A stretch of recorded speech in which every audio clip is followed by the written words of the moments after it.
Bugattis are arguably one of the biggest automotive brands around today. They have produced a number of amazing cars throughout their long history.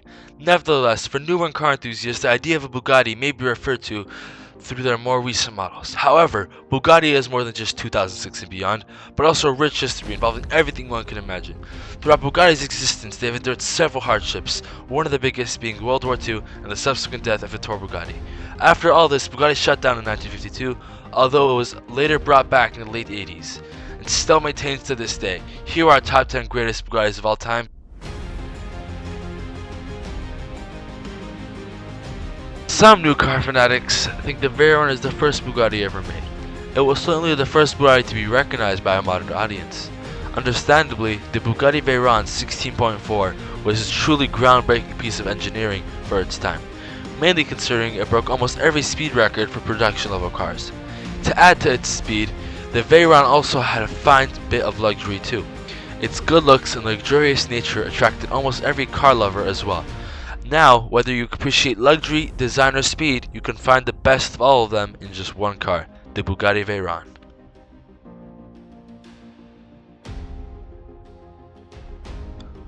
Following on from the success with the Veyron, Bugatti produced the Chiron, a 1500 horsepower luxury hypercar with a top speed of over 260 miles per hour, and a 0 to 60 of just 2.3 seconds. Moreover, the Chiron is an absolute beautiful masterpiece. It maintains a similar shape and structure as the classic Veyron, but with some critical changes. The Chiron reps a cool set of LED headlights, sharp lines, and revamped interior, with an aggressively angry look to it.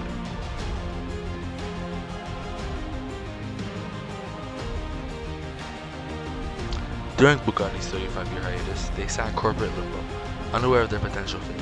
What managed to drag them out of this was surprisingly not a French company, but an Italian businessman. This particular businessman's name is Romano Artioli, who was later responsible for the manufacturing of the Bugatti EB110SS. The EB110SS Supersport was a powerful return to form for the historical brand.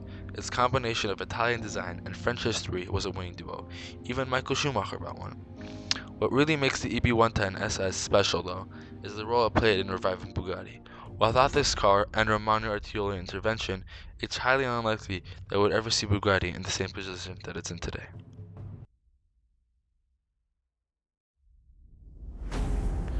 Like the Lavore Tenore, the Veyron Vitesse Rembrandt edition is a salute to Bugatti's history, except, unlike the Lavore Tenore, the Rembrandt edition doesn't cost an absurd amount and is actually a tribute to Rembrandt Bugatti, an amazing artist who sadly died too young.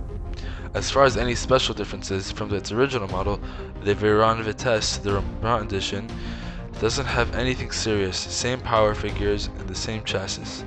However, the Rembrandt edition comes in a signature two-tone Rembrandt brown with some of Rembrandt's artwork passed throughout. Although the Rembrandt edition does not revolutionize anything, but its unique color and stunning Veyron shape is more than enough to win over countless enthusiasts.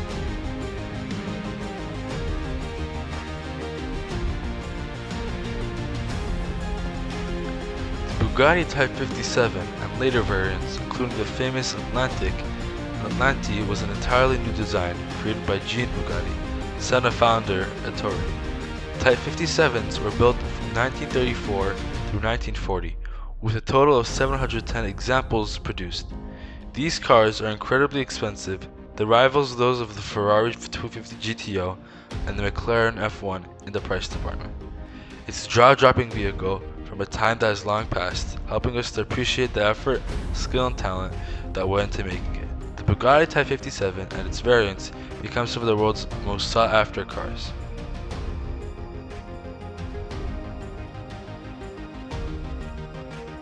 Another astonishingly expensive Bugatti is the Lavore Tenore. The price tag of this car is around $16.7 million. The price tag is only reasonable for those with an unreasonable amount of wealth. Although the Lavore Tenore is undoubtedly prepossessing, and like a lot of other Bugatti special editions, it's in homage to the equally expensive Bugatti 57 SC Atlantic.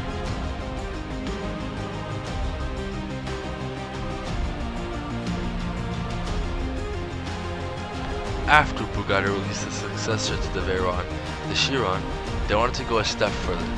rather than introducing an even faster, more luxurious version of their already known Chiron, Bugatti went with a track-focused alternative, the Bugatti Divo. The Divo shares a lot of components with its bigger brother, the Chiron. Nonetheless, the biggest differences lie in weight, power output, and technology. As stated before, the Divo is much better on the track than the Chiron or Veyron.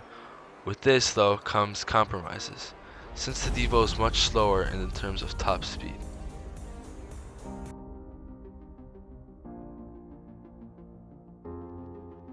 The Bugatti Royale is much more high class.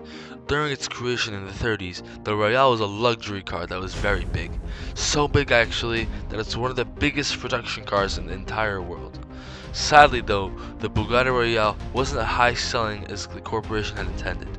Even though they planned on making much more, Bugatti only made 6 and could barely sell half of them. The fact that the Great Depression was happening at the same time made it a horrible time to release a car. Regardless, at least the Bugatti Royale is respected nowadays. So much so that if they're ever on sale, they'll go for several millions.